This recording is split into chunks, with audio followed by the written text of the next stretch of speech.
So we're now waiting on the players to come through.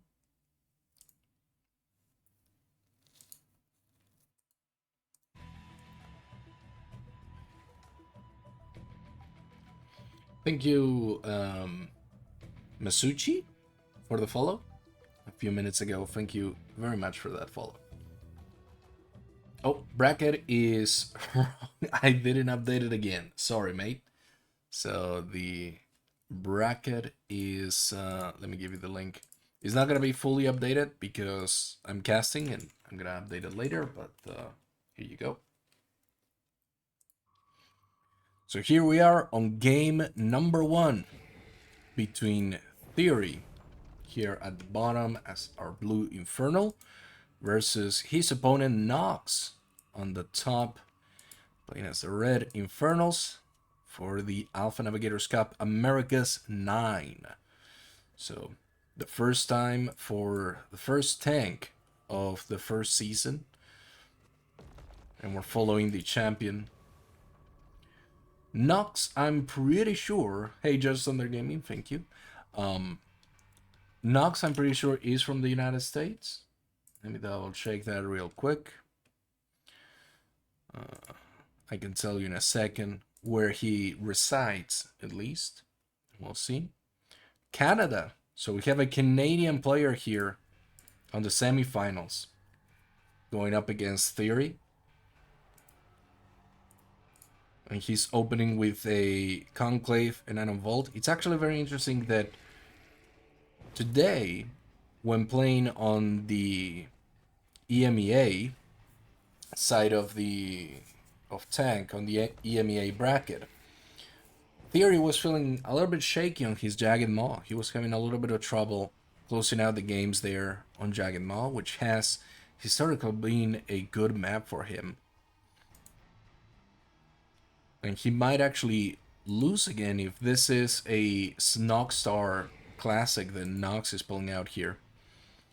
Throwing the Shroudstone Tower and bringing the speed camp over to the Shroudstone Tower to serve as an automatic way to get that camp.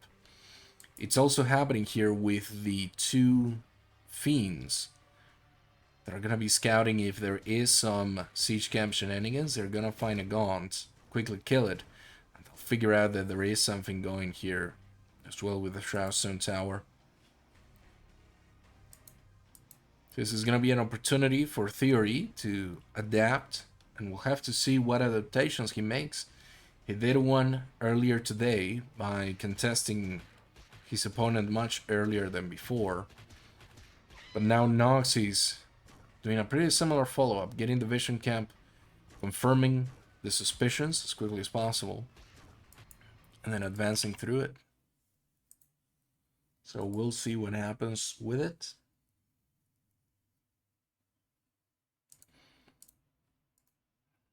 And give me a second as I adjust.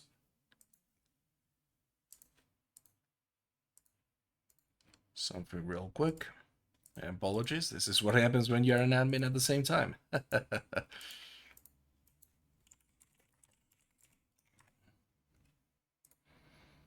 we go. Hey, Garlic. Yep, I've already fixed it. Thank you so much for hosting, by the way, the matches against Percival. Much appreciated. Sorry that it was a very last-minute thing, but much love to you, my friend, for taking time out of your day to do that. Much appreciated. So, going back into the game here, Nox is going to be taking his siege camp, as TheoRy's siege camp is just making its way through, but it is unsupported. So we'll see how they decide to move on from here. Nox is going full out on his own siege camp, while TheoRy is preparing for the defense. Getting a couple of Shroudstone Towers going. One interesting detail is that were he to survive this, and there is a good likelihood that he will, there is a good chance that TheoRy can push out from here. He has his expansion up, it is earlier than his opponent, And in comes the siege. There is a very real possibility of playing out a Shasta manifestation forward here to try and get the siege tower under attack. There goes the Shasta tower in the high ground. And this will probably force an engagement simply because otherwise the siege is going to continually push forward. A Shasta tower manifestation going right here could be very deadly for this assault. And in comes the engagement from TheoRy. He's going to be fighting it out. Shasta towers are doing their job. They're keeping away the brutes. It's all about getting the streets. There we go. Shasta manifestation goes down. It is starting to target fire the Fiends, the weak unit. Siege goes down. And now the Gauns are being chased off and killed. And it is now on TheoRy to try and do something with this advantage. We'll have to wait and see what TheoRy decides to cook up here. He's going to go for the Shadow Clef. It seems like he'll immediately try to push for some Doombringer drops. Make use of the fact that his opponent has lost a majority of his army into this engagement. But as you can see, the base for Nox is very well prepared. He is ready for what this engagement could mean. So the drop goes down. Immediately the Sharpstone towers start firing. Imps are getting hit, and the Infest is going to trigger on both. But nothing else than that. And a Sharpstone manifestation will seal the deal. That base is well and protected against drops at this point. There really is nothing that TheoRy can do about it. He'll try to drop on the expansion, I believe, and well, he'll actually see the third going, but he'll be able to engage it. Doombringer and Brutes racing down to see which one will get which. And although he gets the kill on the Imp, it'll just take another Imp to move forward. It's not a full cancellation, but at least he knows what his opponent is doing. He may choose to expand himself. I can see a little Imp making its way through. It'll probably drop here in the Therium. That is something that TheoRy has been doing quite a lot, to try and get one base on the Therium and facilitate that double Therium expansion, and then get another one for the Luminite itself, as opposed to what many other players are doing, like Nox for instance, which is just to have this base drag onto that Therium and this base use that Therium. So sieges are back up again, and I believe both players are going to be looking to cut through this area. The Magmadon Trample goes out, and of course with the Magmadon Trample, once the cooldown is over, you can absolutely push through and get the siege going onto the other side. Vision Combat here is very important for the side of Nox, because it's gonna give him the knowledge that a siege attack is coming sometime soon. Immediately, as soon as the siege is picked up, he knows what's gonna be happening here. The Magmadon Stomp goes through. The Shasta Tower is a good alert, but it won't hold up the push for too long. Now trying to drag the opponents into the siege as well. He does it. So TheoRy is going to be grabbing both of the siege camps as they approach, and it seems like Nox is not aware of this. At least not enough to try to deny it. Oh, the siege camp gets pulled away. So one of the sieges is going to engage early, and will probably lose out in a straight up fight here. So it is now trying to fire over on this area, but it is completely unsupported, and it will go down unless... no, it completely goes down. TheoRy didn't wager that it was worth attacking it or protecting it at the moment. Magmadon's advancing forward. Tramples have been spent by the side of Nox. He has one more trample available here.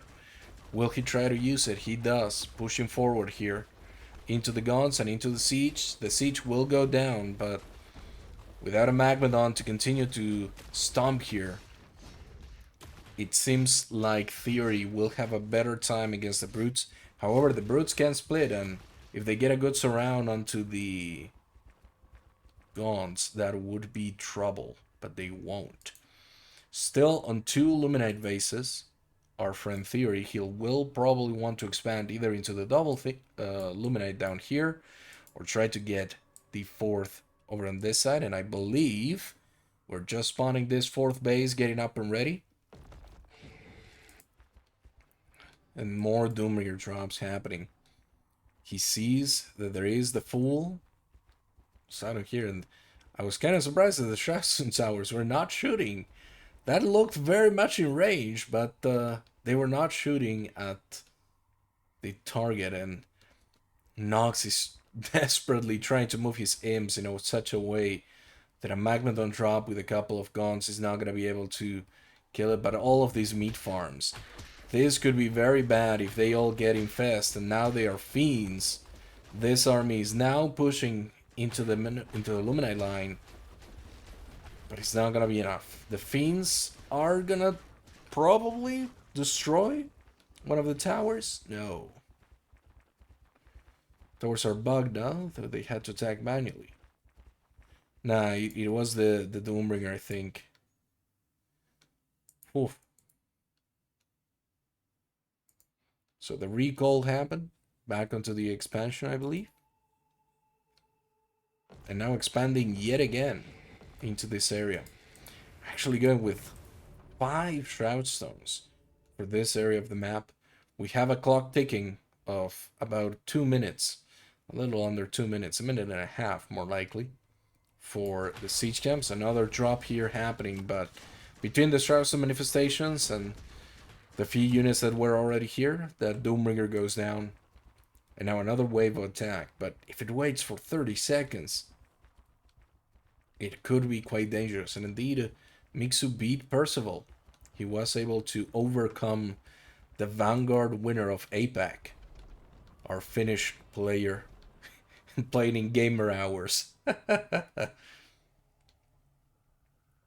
So, now TheoRy, once again, it really does feel like TheoRy's hypothesis on how to win the Infernal versus Infernal match relies heavily on the idea that you have to, every 3 minutes or so, be constantly working through your bases and bringing them up to speed.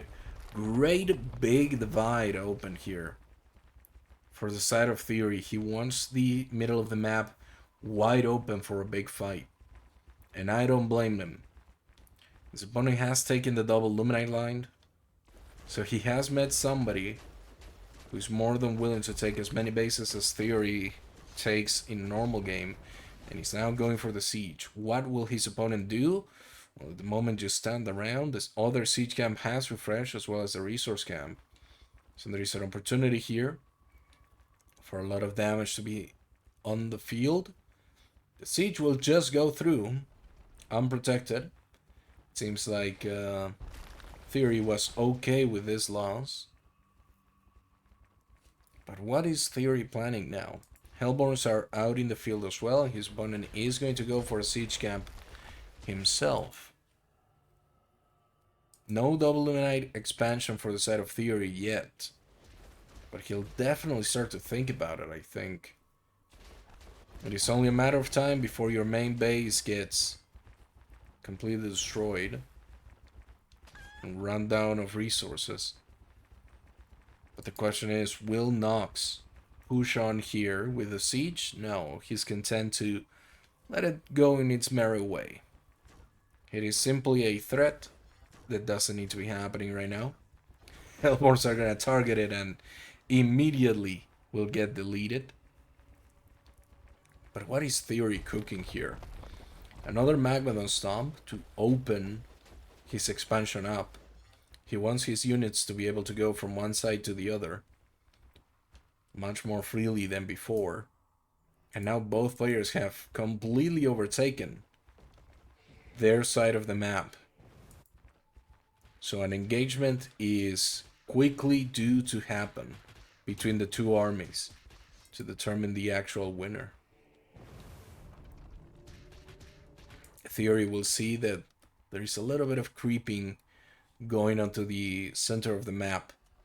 The double Therium single Luminite base right here. That maybe Nox wants to be able to take at some point eventually.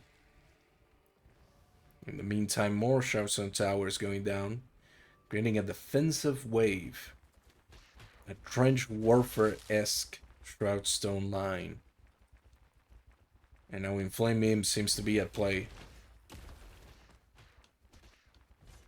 On they go.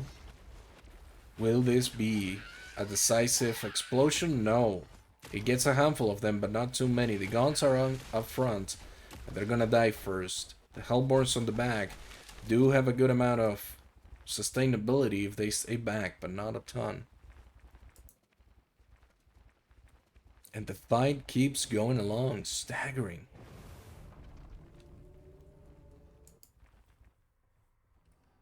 A decisive engagement could call it for either side, but no engagement has been made yet. They are rotating out. Nox's army is going into the low ground. It will get spotted. And like yin and yang, they're both flowing in the opposite direction with a threatening pose to each other. TheoRy hitting the third, the fifth really. And pushing forward into this base. A Flay Dragon in tow. And on the other side, Nox is moving across the map. Look at this. Sieging on his opponent. TheoRy decides to react. He's pushing back with his units. He wants to engage this army on his field. On goes the Magmadon Stomps, trying to delay and delay and delay. The Hellborns are firing. Multiple Shadow Flyers are up on the field. That will be dangerous for any Flay Dragons going there.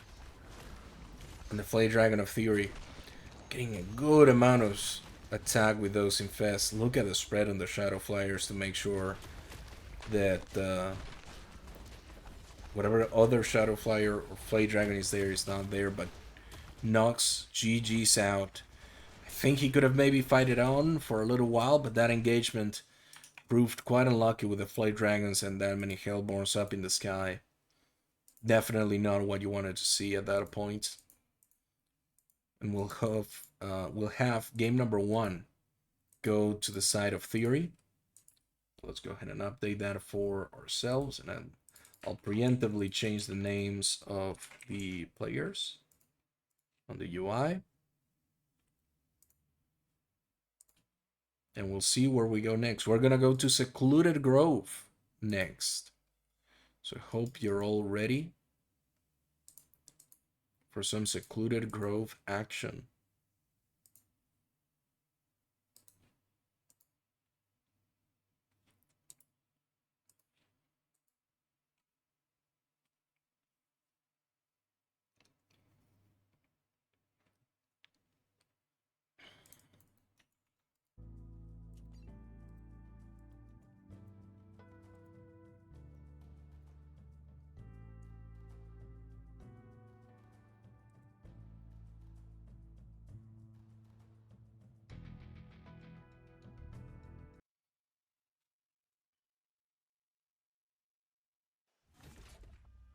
So here we are on game number 2 between Nox, right here on the Infernal Blue, versus his opponent, the Alpha Navigators Cup Season 0 Finals Champion, TheoRy. It is also a match point for TheoRy. If he wins this Secluded Grove, he's going to be punching his ticket to the finals today for the Americas bracket. It wouldn't be the first time that he has done that, as earlier today in the EMEA, he was able to get a runner-up finish, but obviously, it should go without question that he wants to grab that first place finish, the 50 points that are up for grab for doing so. So we'll see what he can cook up here. He's going to have a tough opponent either way on the other side of the bracket. Waiting for him are Mixu or MSRM, and MSRM was a very tough opponent, a very tough Infernal player. So it's either going to be a very tough Infernal player or a rematch of the Alpha Navigators Cup Grand Finals against Mixu. Both very cool matches if they were to happen, but we'll have to see what the result is going to be. So it looks like Nox just barely scouts the Gaunt on the side of TheoRy that is going for the speed camp and will be able to kill it rather quickly. denying that speed camp altogether. Maybe he'll go and check the other one. No, he doesn't go and check the other one. He will be content with just denying one. Maybe he gets an inkling. Maybe he thinks about it. He will see one of the guns going there. And out it goes. As he takes his own speed camp quite nicely.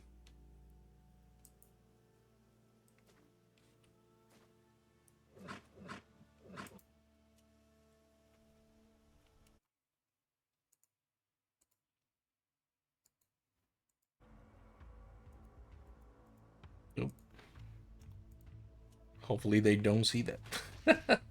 My alt got stuck. There we go. Now we're good.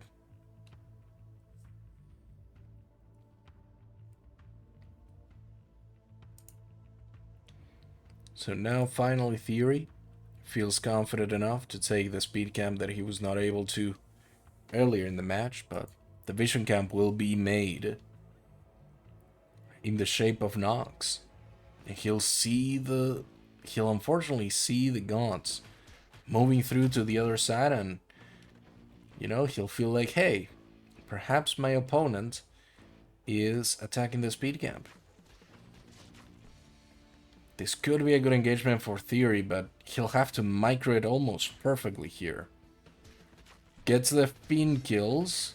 Now onto the Gons. Great kills on the Gons, but it is going to be a trade that ultimately goes the way of Nox with the amount of Fiends on the field. But I will say, TheoRy played that way better than I would have expected. He was able to kill most of the big units, like the Brutes and especially the Gons, and leave just the little Fiends going out into the field. That'll definitely keep him at a good pace going next, as the snowball potential now for Nox has been greatly reduced with these unit losses. And Nox GG's. Nox decides to GG after that engagement.